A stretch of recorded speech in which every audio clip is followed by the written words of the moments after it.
Once upon a time, there was a good little Christian girl that served others, loved others more than herself. She was selfless, she was kind, she was compassionate, she was understanding. Unfortunately, despite the fact that she had a very convincing front and smiled big and went to church and did all the right things, she was not a happy person. It was all an illusion. She really thought that giving and loving and doing all the things that she was doing was necessary. Not just necessary, but that God would see it and would love her and accept her. And that's what fueled her, that it was the right thing. But she realized that she was neglecting herself. She didn't realize it at the time. It wasn't until much later she figured that out. But every little bit that she gave chipped off a little bit of herself. And she had so much to offer, but often she was pushed away. She said, "Oh no, we don't show that. We don't do that. We don't watch that. We don't listen to that." She put these things into boxes and put them on a shelf, and every day she added one to that shelf. And eventually, all of those things outgrew that shelf. Eventually, she was only half of a person.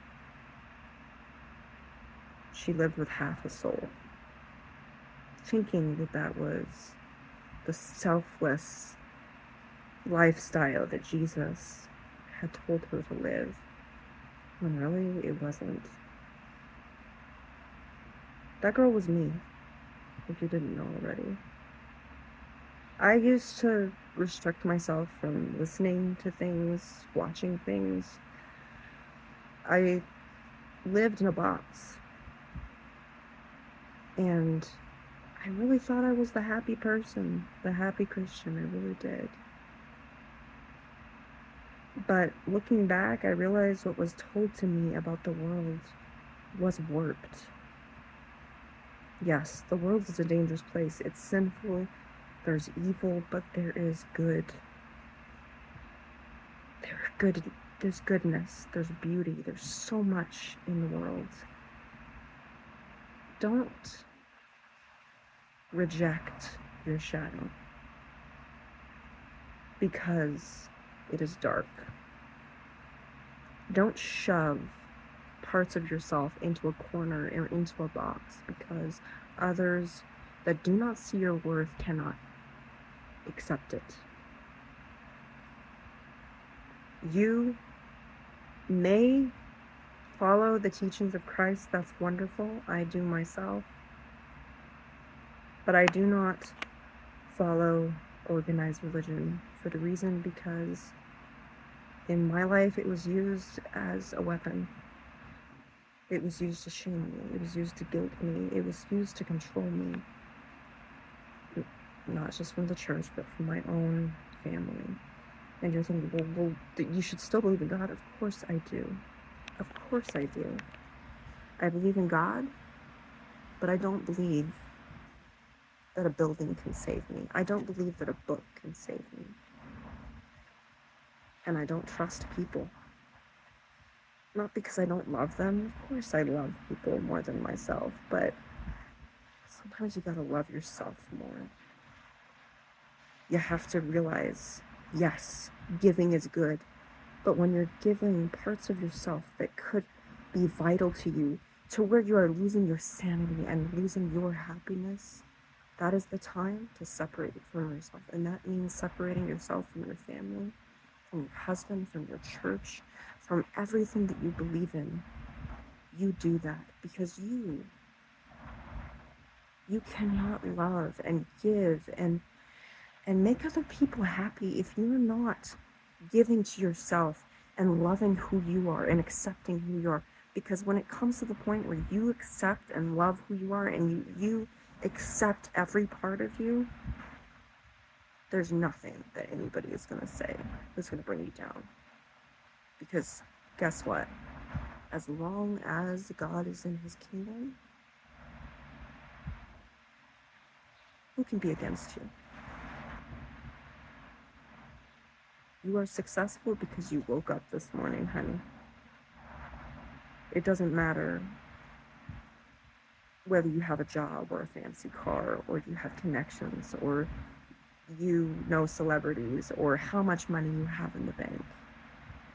Success is about how you feel about yourself and how you make other people feel. Nothing is worth your sanity or your happiness. Nothing is worth losing your soul just so you can find it. It is in the quiet places, not in a church, not in a crowd, not at a camp meeting. For Christians, it is in your heart, in your soul, in your mind, and it is in your home that you find your higher power. And I hope that this really hits to your core, because it should. You are more important than your family, more important than the church has made you to think that you are. Because other people will tell you, you're not anything. You don't have the power. You don't have it. Guess what? You survived. You've survived trauma. You went through it. You got through it. You're here. You think, well, that doesn't mean anything. Like, I'm barely living. You're living.